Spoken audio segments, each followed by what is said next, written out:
નમસ્કાર મારા વહાલા ગુજરાતી મિત્રો, જાગો જોગી જાગો ચેનલમાં આપનું સ્વાગત છે। તો આજે આપણે વાત કરીશું કે મનની સાથે લડો નહીં, સિર્ફ જાગો। તો આપણે મન સાથે લડી રહ્યા છીએ અને લડવામાં તમે ગમે એટલા લડો પણ મન એક એવો યુદ્ધો છે ને કે એના પર તમે વિજય જ નહીં મેળવી શકો। પરંતુ હવે એને જાણી લો તો તમે મન ઉપર વિજય મેળવી શકશો। તો પહેલાં તો એ જાણીએ કે મન એટલે શું। અને મન તે અંતકરણનો એક હિસ્સો છે। મન, બુદ્ધિ, ચિત્ત અને અહંકાર। તો અહીંયા બુદ્ધિ, ચિત્ત અને અહંકારનો રાજા મન છે। તો મન ખરેખર આકાશ તત્વ જેવું શુદ્ધ છે।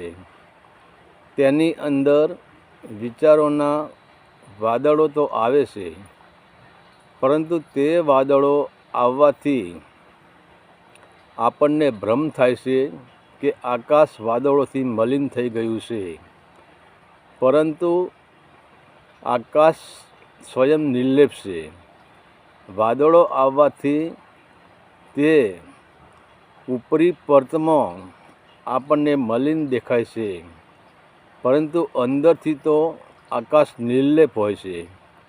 કેમ કે તમે જુઓ, જ્યારે સંપૂર્ણપણે વાદળો હટી જાય છે ત્યારે આકાશ શુદ્ધ થઈ જાય છે। એવી જ રીતે આપણે જેને મન કહીએ છીએ તે સ્વયં નિર્લેપ છે।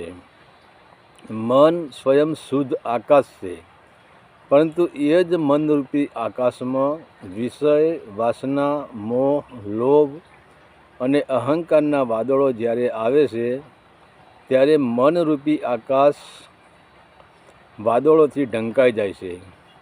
અને તે વાદળોમાંથી જેમ ધુમ્મસ થાય છે, એવી જ રીતે આપણી અંદર પણ એક વિચારોનું ધુમ્મસ ઉત્પન્ન થાય છે।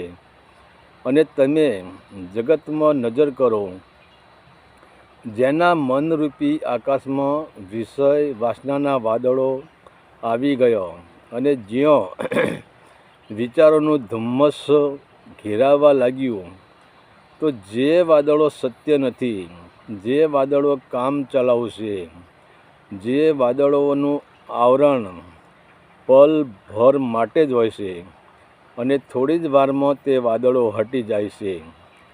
પરંતુ મનુષ્ય આજે એટલો બધો બેહોશીમાં જીવન જીવી રહ્યો છે। મનુષ્યની જાણવાની શક્તિ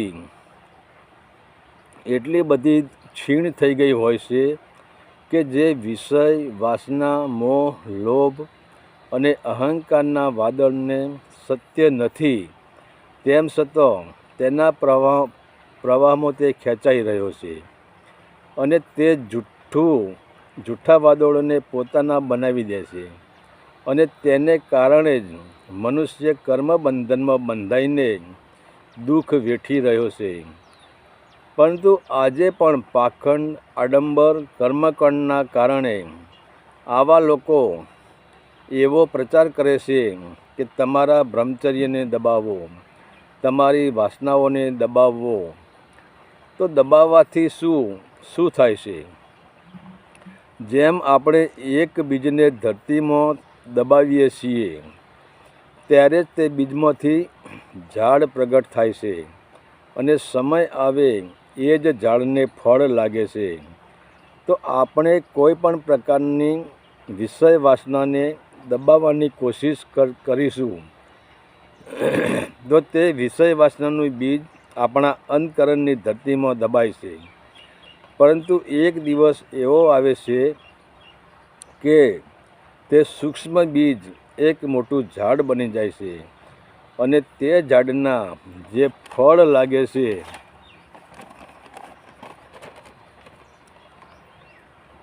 તે ફળ એટલા ઝેરીલા હોય છે કે જે ઝેરનો નશો પૂરા શરીરમાં ફેલાઈ જાય છે અને તેની અસર 5 જ્ઞાનેન્દ્રિયો, 5 કર્મેન્દ્રિયો અને અંતકરણ ઉપર થાય છે। અને એટલે જ મનુષ્યની ઉર્જા ધર્મના માર્ગ ન ચાલતો બળાત્કાર, પાપ, હિંસા, રાગ, દ્વેષ, દ્વૈતભાવ અને કુકર્મના માર્ગ ઉપર ચાલે છે. તો મન સાથે લડવાનું નથી, બસ ફક્ત મનને જાણવાનું જ છે અને સાક્ષી બનવાનું છે અને સતત હોશમાં રહેવાનું છે કે હું સ્વયં નિર્લેપ આકાશ છું અને મારી અંદર જે વિષય વાસનાના આવરણ આવે છે, જે વાદળો આવે છે, તેને હું જોવાવાળો છું. બીજું કે હું પોતે સ્થિર છું અને આ વાદળો ચલિત છે. તો તે તો આવવાના અને જવાના, પરંતુ હું આ વાદળોથી ચલિત થઈ શકતો નથી. એવો સંકલ્પ કરીને મનમાં ઉઠતા વાદળોને સાક્ષીભાવથી અને હોશથી જોવાના છે, તેમને જાણવાના છે. તો એક દિવસ એવો આવશે કે તમારું મન એક શુદ્ધ દર્પણ બની જશે, તમારું મન એક શુદ્ધ આકાશ બની જશે અને તેમાં તમે પોતે જ તમારો અસલી ચહેરો જોઈ શકશો કે હું કોણ છું અને હું વાદળોથી પરે છું. વાદળો મને મલિન કરી શકતા નથી અને ખરેખર આપણી જે મલિનતા છે, આપણા જે કર્મબંધન છે, એ જ આપણી અજ્ઞાનતા છે, એ જ આપણો અંધકાર છે. તો આપણે જે કે આકાશમાં વાદળો આવે છે, વાદળ જ્યાં સુધી હોય ત્યાં સુધી જ આકાશ આપણને નિર્લેપ દેખાય છે, આકાશ મલિન દેખાય છે. પણ વાદળ હટી જતાં આકાશ શુદ્ધ થઈ જાય છે.